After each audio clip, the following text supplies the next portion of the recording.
Hello, my name's Mairi McHaffie and I'm a personal impact expert, coach, and today I would like to focus on your personal communication, particularly when you have to get into a position where you need to influence someone. And I just want to talk you through a really simple model that you can use immediately when you need to strategize your conversations. Perhaps you have to influence a senior leader. Maybe it's your boss, perhaps it's a client or a member of your team, and you're in that position where you're feeling you might get some pushback.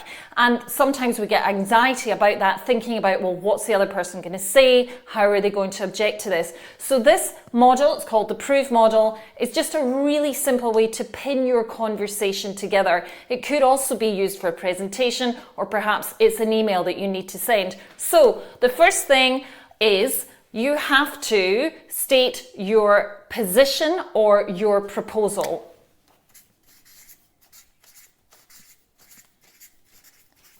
So this is literally where you are right at the start talking about what it is that you want to happen or what it is that you want to change. Just a few sentences. You don't have to go into lots of detail, but you're positioning yourself up front in your opening gambit. Now, the next thing you need to do in this model, the proof model, is then talk about the reasons for your proposal. Now, when we hear about a new proposal or a change, what happens is we're very often thinking immediately about why we don't want this to happen. And we're thinking about the reasons why it shouldn't be happening. So what you need to do is to get quickly into the reasons why this is a good idea. Our brains don't remember a lot of information, particularly when we're feeling a little bit stressed or we feel as though we're backed in the corner. So my recommendation is to just talk about 3 reasons why this is a good idea for this proposal or change. Now, here's the very important one. And this is where you are talking about their objections.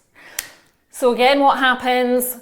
You come in with an idea, you know that the other person is potentially going, oh, I don't know, I don't like the sound of this is a change, or this is a new thing that I'm not too sure about. Okay, I'm hearing your reasons, but what is happening while they are listening to you is that they're coming up with all the objections that they might have, so that when you are finished speaking, they're going to jump in and they're going to give you those objections. So what you want to be doing is thinking ahead of that and think about what are the potential objections that they will have to this and talk about them.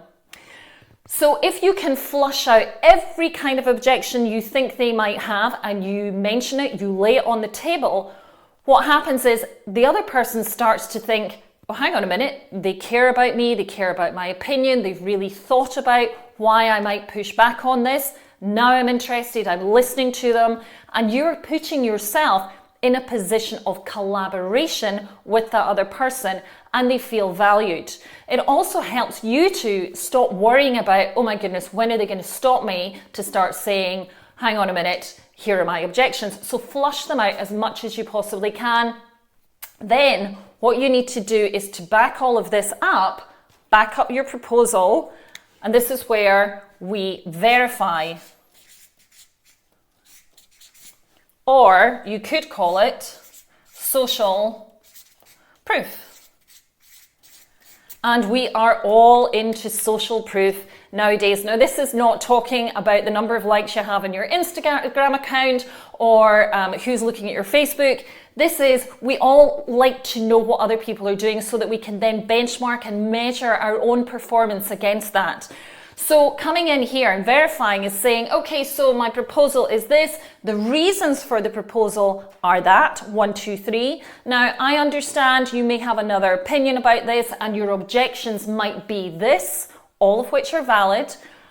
However, I would like to verify why this is a good idea, because perhaps in another division they've already tried this and it's working really well, or another organization I have looked into that's similar to us has also done this and they've managed to implement this and they have had lots of successes from it. So this is where you're kind of getting into the data. This is where you need to be doing your research in order to support why this proposal is a good idea. Now, you don't have to get into all the detail because you have to be aware of who you're speaking to. And if this is the first time you've had this conversation about this proposal, then you just want to kind of come up with some really good, valid social proof ideas that they can then go, oh, I hadn't thought about that. Okay, they're doing it, now I'm interested.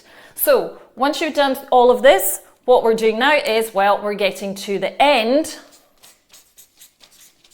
or the way forward. And here we're summarizing very briefly what our proposal is and why we should be doing it. And what we're doing here is then to say, if perhaps we don't do this, this is what could happen. So we're future focused. Or even better still is, okay, we've summarized all of this, and if we go forward with this, this is the result that we will expect. And what I'm going to do is to take this away and move it forward with your agreement. So this is a really simple way to just strategically think about that potentially difficult conversation that you might be happening when you're trying to influence somebody. Of course, you don't have to go through every single one of these. Don't learn it by rote, but it's just a good way to help you to prepare. I use it with my clients, I use it with myself, and I challenge you to have a think about the next time you need to put forward a recommendation to maybe try using the proof model. So thank you for your time. I hope that has been useful for you, and I look forward to the next time that I can share some insights with you.